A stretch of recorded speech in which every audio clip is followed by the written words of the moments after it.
구약성경과 신약성경 두 곳이 되겠습니다. 예레미야 31장 31절부터 34절까지와 히브리서 9장 15절부터 28절까지의 말씀입니다.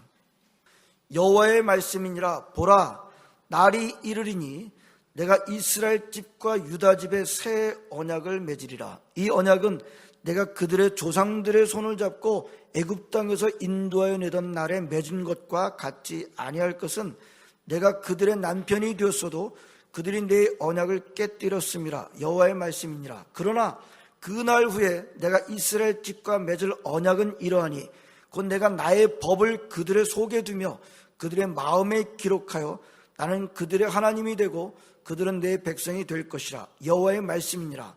그들이 다시는 각기 이웃과 형제를 가르쳐 이르기를 너는 여호와를 알라 하지 아니하리니 이는 작은 자로부터 큰 자까지 다 나를 알기 때문이라. 내가 그들의 악행을 사하고 다시는 그 죄를 기억하지 아니하리라. 여호와의 말씀이니라. 아멘. 히브리서 9장 15절부터 28절까지 말씀입니다. 히브리서 9장 15절부터 28절까지 말씀입니다. 이로 말미암아 그는 새 언약의 중보자시니 이는 첫 언약 때 범한 죄에서 속량하려고 주구사 부르심을 입은 자로 하여금 영원한 기업의 약속을 얻게 하려 하심이라. 유언한 자가 죽어야 되나니 유언은 그 사람이 죽은 후에야 유효한즉 유언한 자가 살아있는 동안에는 효력이 없느니라. 이러므로 첫 언약도 피 없이 세운 것이 아니니 모세가 율법대로 모든 계명을 온 백성에게 말한 후에 송아지와 염소의 피 및 물과 붉은 양털과 우슬초를 취하여 그 두루마리와 온 백성에게 뿌리며 이르되 이는 하나님이 너에게 명하신 언약의 피라 하고 또 이와 같이 피를 장막과 섬기는 일에 쓰는 모든 그릇에 뿌렸느니라. 율법을 따라 거의 모든 물건이 피로써 정결하게 되나니 피 흘림이 없은즉 사함이 없느니라. 그러므로 하늘에 있는 것들의 모형은 이런 것들로서 정결하게 할 필요가 있었으나 하늘에 있는 그것들은 이런 것들보다 더 좋은 제물로 할지니라. 그리스도께서는 참것의 그림자인 손으로 만든 성소에 들어가지 아니하시고 바로 그 하늘에 들어가사 이제 우리를 위하여 하나님 앞에 나타나시고 대제사장이 해마다 다른 것의 피로써 성소에 들어가는 것 같이 자주 자기를 드리려고 아니하실지니 그리하면 그가 세상을 창조한 때부터 자주 고난을 받았어야 할 것이로되 이제 자기를 단번에 제물로 드려 죄를 없이 하시려고 세상 끝에 나타나셨느니라. 한 번 죽는 것은 사람에게 정해진 것이요 그 후에는 심판이 있으리니 이와 같이 그리스도도 많은 사람의 죄를 담당하시려고 단번에 들이신 바 되셨고 구원에 이르게 하기 위하여 죄와 상관없이 자기를 바라는 자들에게 두 번째 나타나시리라. 아멘. 작년부터 그런 느낌이 제가 크게 받았는데요. 작년만의 일일까라고 생각했는데 이게 그렇지가 않아요. 무슨 느낌인가 하면 작년에는 12월이 딱 되니까 벌써 12월이네 라고 하는, 뭔가 12월이 준비도 안 됐는데 그냥 저한테 우리 확 다가온 듯한 느낌이었는데요. 올해는 더 그런 것 같아요. 벌써 12월, 준비가 안 됐는데 벌써 12월 우리가 맞고 있다, 그런 생각이 더 커졌습니다. 내년에는 더 커질지도 모를 것 같아요. 그렇죠? 자, 성탄의 계절입니다. 우리는 성탄절 이전에 우리는 지금 말씀드린 대림절, 대강절을 먼저 만납니다. 지난 주에서부터 우리 교회력으로 대림절, 대강절, 아마 대자는 기다린다는 뜻의 대자인 것 같고요. 림자는 임한다, 강자는 이제 내린다, 그런 의미인 것 같습니다. 주께서 오시는 것을 기다린다, 준비한다 라는 의미의 절기라고 할 수 있습니다. 먼저 첫 번째로 오신 의미를 깊이 깨닫는 게 중요하겠죠. 우리 주님은 이미 오셨었죠. 2000년 전에 오셨습니다. 그때 오신 예수님은 지상에서의 할 일을 다 마치시고 특별히 십자가에 달려 죽으셨다가 부활하신 후 하늘로 올라가셨습니다. 그런데 다시 오신다고 하셨습니다. 그렇다면 이 대림절은 첫 번째 주님이 오신 의미를 깨닫고 다시 오실 주님을 기다리고 준비한다는 의미를 갖고 있는 것입니다. 자, 오늘은 이 절기에 걸맞게 오늘 본문, 구약 성경과 신약 성경의 오늘 본문을 가지고 예수 그리스도께서 첫 번째로 오신 의미를 우리 다시 한번 살펴보도록 하겠습니다. 우리가 모르지 않은 내용입니다. 그러나 오늘 구약 성경, 신약 성경의 말씀을 통해서 우리가 다시 한번 돌아보도록 하겠습니다. 요즘 우리가 큐티 본문으로 예레미야서의 말씀을 묵상하고 있습니다. 이제 거의 다 끝났죠? 자, 내용이 뭔가요?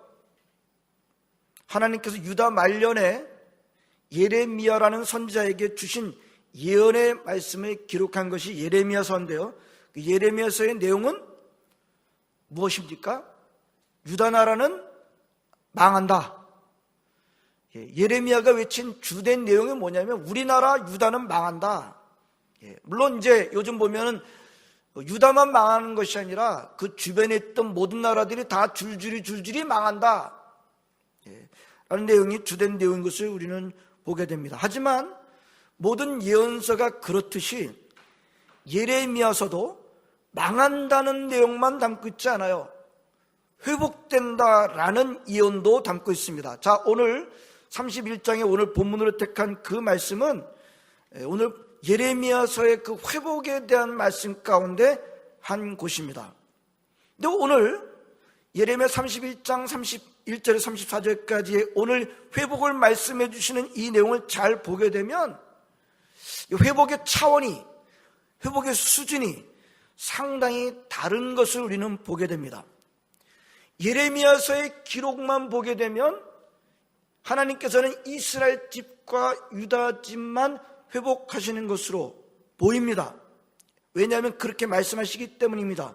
31절 33절에 이스라엘 집과 유다 집에 새 언약을 맺으리라 라고 그렇게 말씀하고 있기 때문입니다. 하지만 오늘 짝이 되는 신약 성경 가운데 본문으로 삼은 히브리서를 보게 되면 그 새 언약이 미치는 범위는 이스라엘과 유다만이 아닌 모든 만민들에게 미쳐지게 된다는 것을 우리는 보게 됩니다. 우리 다시 한번 예레미야로 돌아와 보겠습니다. 예레미야 선지자는 유다 백성들에게 주신 하나님의 언약을 하나님의 백성들이라고 유다 백성들이 지키지 않고 깨뜨렸기 때문에 하나님께서는 유다를 멸망시키신다라고 외치고 있습니다. 여러분 요즘 계속해서 봅니다만 실질적으로는 유다를 누가 무너뜨립니까? 실질적으로는 바벨론이 무너뜨립니다. 실질적으로는 그 주변에 이스라엘만이 아니라 애굽과 모압과 암몬과 에돔과 뭐 줄줄이 그 모든 나라들을 다 바벨론이 무너뜨립니다. 그런데 성경은 예레미야서는 바벨론이 그렇게 했다라고 말씀을 잘 안 합니다. 그런 나라들을 하나님께서 무너뜨리셨다라고 말씀하시는 것을 우리는 여러 번 우리가 보았습니다. 자, 우리는 여기서 중요한 점을 볼 수 있다고 그랬어요. 세상의 역사책은 그렇게 절대로 기록하지 않을 것이라는 것을 지난 주일에도 우리는 살펴보았습니다. 세상의 역사책은 유다가 망했다, 유다가 무너졌다, 애굽이 망했다, 애굽이 무너졌다, 모압과 암몬, 에돔 다 무너졌다, 바벨론이 힘이 있어서 무너뜨렸다, 그렇게만 기록할 뿐입니다. 그 세상의 역사책에 하나님께서 무너뜨리셨다, 그들이 교만하기 때문에 무너뜨리셨다, 이렇게 기록할 수는 없습니다. 기록할 리는 없습니다. 여러분들, 성경의 관점, 하나님의 관점, 세상의 관점과 이렇게 다른 것입니다. 하나님께서 하나님의 백성인 이스라엘, 유다를 멸망시키신 것입니다. 맞습니다. 분명합니다. 문제는 거기서 완전히 끝났나요? 그렇지 않다는 것이 또 하나님의 말씀입니다. 하나님께서는 하나님의 자녀들을 회복시켜 주신다라는 것입니다. 인간은 늘 신실하지 못하지만 하나님은 늘 신실하시죠. 가끔 신실하지 않으시고 항상 신실하십니다. 사람은 약속을 안 지키지만 하나님은 반드시 약속을 지키십니다. 그 약속 가운데 반드시 지켜주겠다라는 약속들이 상당히 많이 있는데 하나님은 여전히 이스라엘을 사랑하시고 이스라엘을 회복시키신다 말씀하시는 것을 우리는 보게 됩니다. 자, 오늘 본문을 보면 이스라엘을 회복시켜 주실 때도 하나님은 언약을 통해서 하시는 것을 볼 수 있습니다. 오늘 예레미야 본문 말씀이 바로 그 내용입니다. 하나님은 이스라엘과 유다와 새 언약을 맺으실 것이다. 새 언약을 맺으심으로 그들을 회복시키실 것이다. 새 언약, 뉴 커비넌트라고 한다면 무엇과 대조가 된다라고 볼 수 있어요? 옛 언약, 새 언약, 옛 언약, 옛 언약을 의식하고 대비시킨 말이라고 할 수 있습니다만 딱히 그런데 성경에서는 옛 언약이라고 하는 표현은 잘 안 나옵니다. 자, 오늘 본문인 예레미야 31장 32절을 보면 옛 언약이란 대신 그런 단어 대신 길게 설명을 합니다. 이렇게 되어 있습니다. 내가 그들의 조상들의 손을 잡고 애굽 땅에서 인도하여 내던 날에 맺은 언약, 거기 것이라고 되어 있습니다. 그건 언약을 말하는 거죠. 길게 설명이 되어 있어요. 우리는 이 길게 설명이 되어 있지만 내가 그들의 조상들의 손을 잡고 애굽 땅에서 인도하여 내던 날에 맺은 언약, 우리는 간단하게 이게 옛 언약이다라고 부를 수 있을 것입니다. 자, 그렇다면 이제 중요한 질문을 우리가 할 수가 있을 것입니다. 새 언약이란 무엇입니까? 새 언약은 옛 언약에 비해서 어떻게 다릅니까? 이 질문에 대해서 오늘 보면 예레미야서와 히브리서가 구약성경, 신약성경이 아주 잘 대답해 주고 있습니다. 오늘 이 본문을 통해서 새 언약이란 무엇인지, 그 특징은 무엇인지를 우리가 보도록 하겠습니다. 먼저 예레미야서입니다.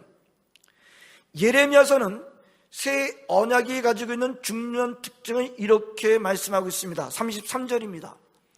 내가 나의 법을 그들의 속에 두며 그들의 마음에 기록하겠다. 여러분, 옛 언약은 어디에 기록되어 있습니까? 어디에 기록합니까? 옛 언약 어디에 기록합니까? 옛 언약들은 어디에 기록되어 있습니까? 모세가 두 돌판에 갖고 올라가서 그랬을 때 하나님께서 어디다 그 십계명을 기록해 주셨나요? 돌판. 나머지는 어디에 기록되어 있나요? 두루마리 이렇게 기록되어 있습니다.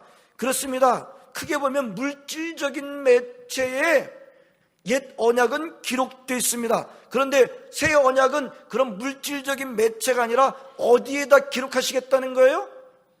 속에다가, 마음에다가 기록하시겠다고 하십니다. 여러분 어떻게 생각하세요?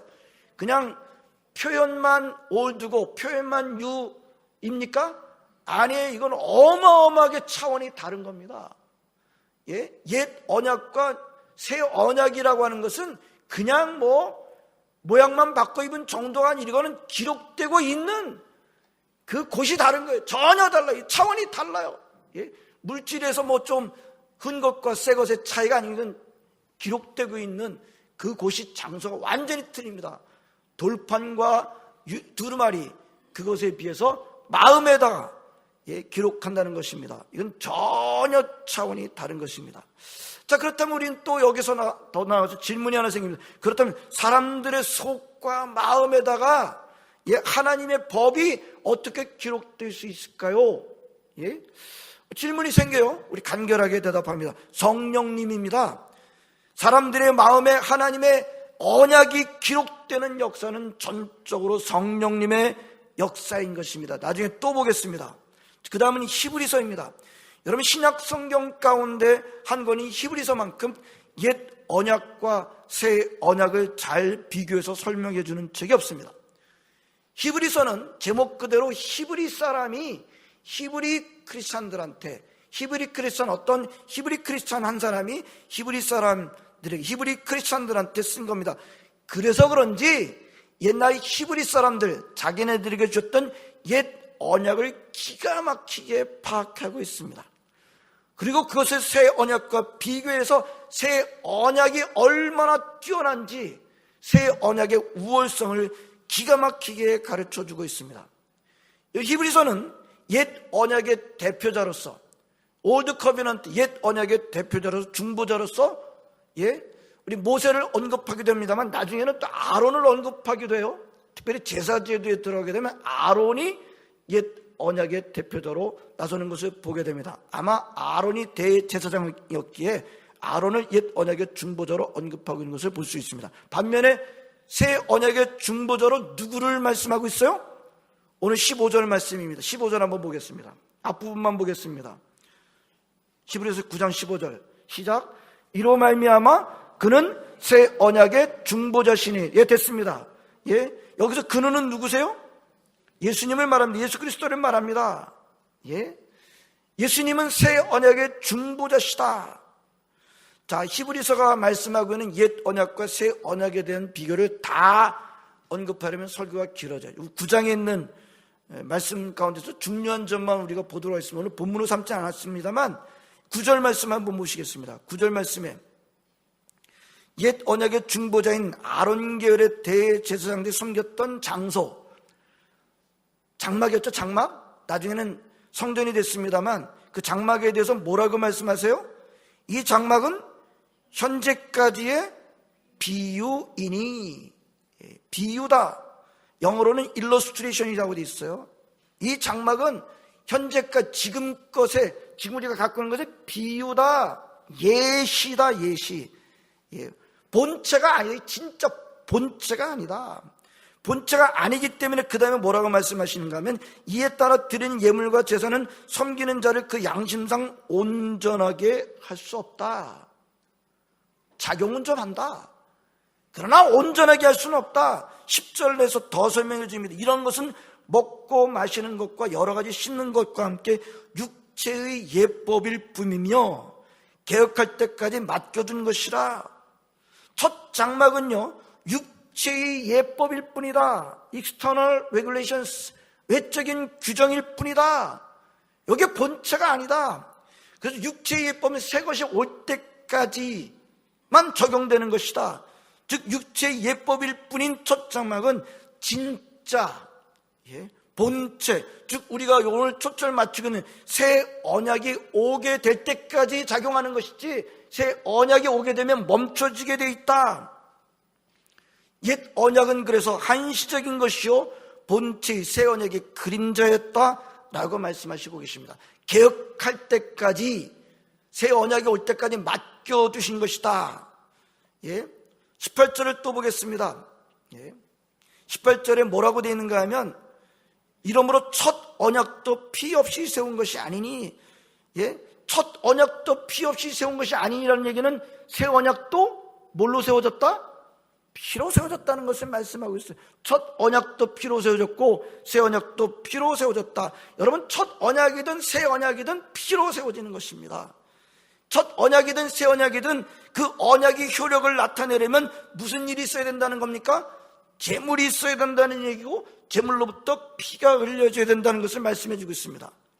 피가 흘려져야 된다. 여러분, 피가 흘려져야 된다는 건 어떻게 생각하세요? 피만 필요합니까? 그래서 그 동물로부터 피만 뽑는 겁니다.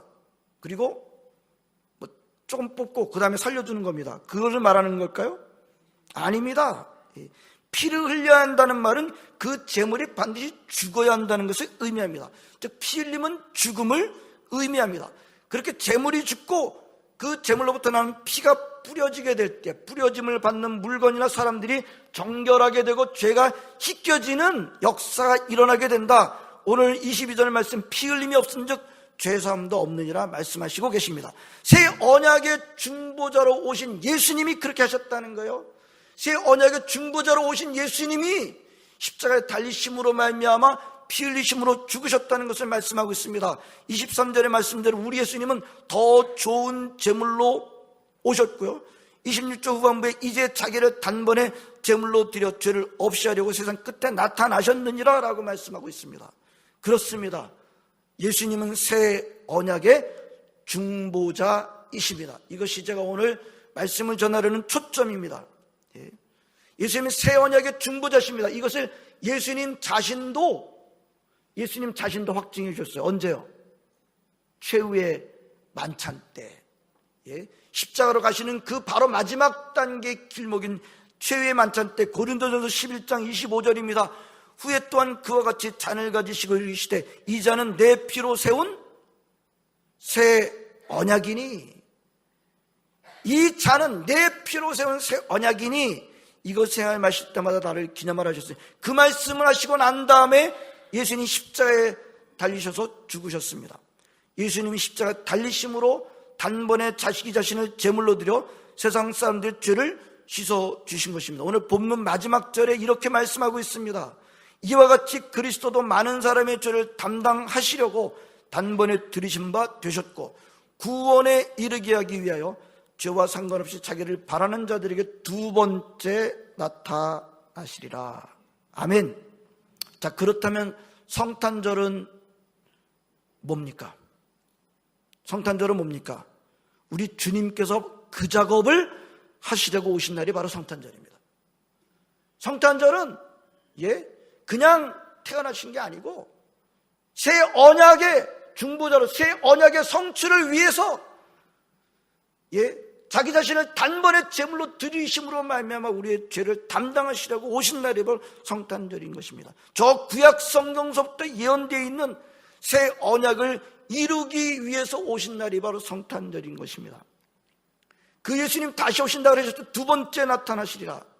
근데 예수님이 다시 오실 때도 죄를 씻어주시고 그러시나요? 그 일을 하시나요? 예수님께서 다시 오실 때도 우리의 죄를 씻어주시고 그런 일 하십니까? 그런 일 안 하셔요. 그런 일 이미 끝내셨습니다. 단번입니다. 단번. 그 단번이라고 하는 그 말이 그 뜻입니다. 이 죄를 씻어주시는 그런 일을 안 하십니다. 그런 일을 다 마치시고 지금 하나님 우편에 앉아 계셔요. 나타나실 때는 죄와 상관없이 나타나신다는 말씀이 바로 그 말씀입니다. 두 번째 나타나신다는 말은 재림하신다는 말 아닙니까? 여러분, 재림은 왜 두 번째 나타나십니까? 예수님이 새 언약의 중보자이신 것을 믿은 자들에게 구원을 주시기 위해서 오시는 것입니다. 예수님이 새 언약의 중보자이신 것을 믿는 사람들에게는 새 언약이 어디에 기록된다고요? 마음에, 우리 속에 예수님이 새 언약의 중보자십니다 라고 하는 것을 믿는 사람한테는 그 새 언약이 그 사람의 마음의 속에 기록됩니다. 예수님께서 흘리신 보혈 때문에, 예수님 십자가에 달려 죽으신 것 때문에 내 죄가 씻어졌습니다 라고 믿는 사람들 속에 누가 계시다고요? 성령님이 계세요. 성령님이 안 계시면 결코 그 말을 할 수가 없어요. 믿을 수가 없어요. 그리스도의 영이 아니면 아무도 예수를 주라고 고백할 수 없느니라, 말할 수 없느니라. 그리스도께서 나의 주님이십니다. 새 언약의 주인이십니다. 새 언약의 중보자십니다. 그분이 십자가 달려 죽으심으로 말미암아 내 죄가 씻어졌습니다 라고 믿는 사람은 그 속에 성령님이 계십니다. 성령님의 역사입니다. 새 언약이 우리 마음판에 새겨지는 역사는 성령님의 역사인 것입니다. 올해도 성탄을 맞는 성도 여러분, 성탄의 계절에 그 어느 곳보다도 바로 이 점을 분명하게 하시기를 바랍니다. 2000년 전에 오신 예수님은 무엇으로 오셨다? 누구로 오셨다? 새 언약의 중보자로 오셨다. 그 예수님이 새 언약의 중보자로서 단번에 자신을 제물로 드림으로 말미암아 나의 죄, 사람들의 죄를 담당하셨다. 이것이 마음에, 나의 속에 분명히 기록되어 있어야 합니다. 그래야 성탄이 의미가 있어요. 아멘? 그게 없는 성탄은 다 헛겁니다. 새 언약의 중보자로, 새 언약의 성자로 오신 그분에 대한 그 새 언약이 내 마음속에 우리 마음에 기록되지 않은 상태에서 만든 성탄은 사실은 별로 의미가 없어요. 때로는 사랑을 말하며 연약한 사람을 도와주고 자선을 베푼다고 해도 예수님이 새 언약의 중보자로서 단번에 자신을 제물로 드림으로 말미암아 나의 죄를, 사람들의 죄를 담당하셨다는 것을 내 마음속에 기록하고 있지 않다면 미안합니다만 성탄절의 주인과는 상관없는 일입니다. 누가 만든 거예요? 그런 성탄절은 내가 만든 거예요? 사람들이 만든 거예요? 요즘 성탄절의 문제가 뭡니까? 성탄절의 주인과 성탄절은 상관이 없어져 간다는 거죠. 성탄절 주인과 성탄절이 지금 점점 상관이 없어져요. 사람들이 만들어낸 성탄절. 새 언약의 중보자로 오신 예수님을 마음에 새기진 않고 환영하는 성탄절은 사람들은 좋아하고 박수칠지 몰라도 다시 오실 예수님은 그 사람을 구원으로 데려가시지는 않습니다. 그러나 전혀 무자격하고 무능력한, 여러분, 예수님이 나 대신 십자가에 달려 죽으셨을 때 나에게 그럴 만한 자격이 있나요? 예? 내가 그것을 받을 만한 뭔가가 나한테 조금 있습니까? 혹시 모르겠어요. 그래도 저는 좀 있는 것 같은데요. 아니에요.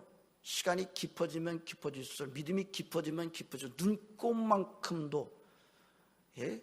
나는 사도 중에 작은 자다. 바울 같은 사람이 그러다가 나중에 뭐라 그러는지 아세요? 나는 죄인 중에 괴수다. 믿음의 세계를 깊게 깨닫게 되면 깨닫게 돼서 그 고백이 나오게 돼 있어요.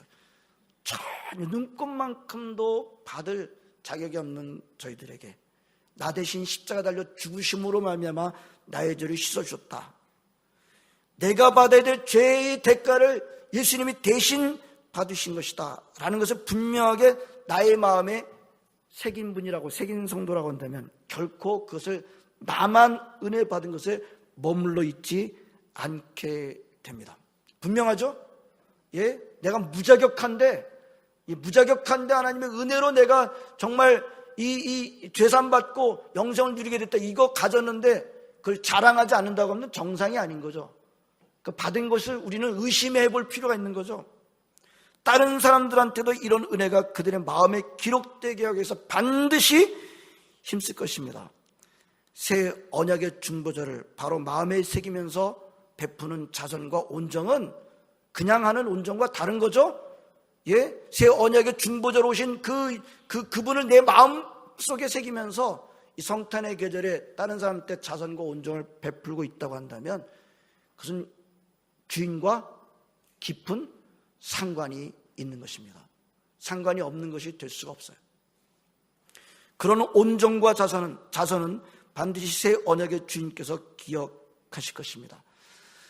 자, 이 성탄의 계절, 우리 대강절을 지나시는 여러분들, 새 언약의 중보자로 오신 예수님을 환영하십시다. 아멘. 예, 그 어떤 우리 예수님보다 새 언약의 중보자로 오신 예수님을 환영하십시다. 감사하십시다. 그리고 전파하십시다. 우리 신영락교 모든 성도들 그런 대림절 성탄절 맞게 되기를 진심으로 바랍니다. 기도하시겠습니다. 하나님, 오늘도 주의 전에나 함께 하나님의 예배하게 하심을 진심으로 감사를 드립니다. 하나님, 2000년 전에 오신 우리 주님을 우리가 다시 한번 하나님 아버지 묵상하게 해주심을 감사드립니다. 사람들은 좋아하고 있습니다만 그것이 성탄절의 주인과 점점 멀어지고 있는, 상관이 없는 기쁨과 환영과 좋아함으로 가고 있는 것을 우리가 보면서, 하나님, 우리 하나님의 자녀들은 예수 그리스도께서 새 언약의 중보자로 성취자로 오신 것을 분명하게 마음판에 새기며 환영하고 감사하고 하나님 영광을 돌리는 귀한 시간들 되게 줍시길 원하옵고, 다른 사람들이 이 하나님 아버지 우리 마음판에 새겨진 새 언약의 중보자로 지금 그분을 마음판에 새긴 가운데 다른 사람들 돕고 섬길 수 있는 저희들 되도록 인도해 줍시길 원합나이다. 예수님 이름으로 기도합나이다. 아멘.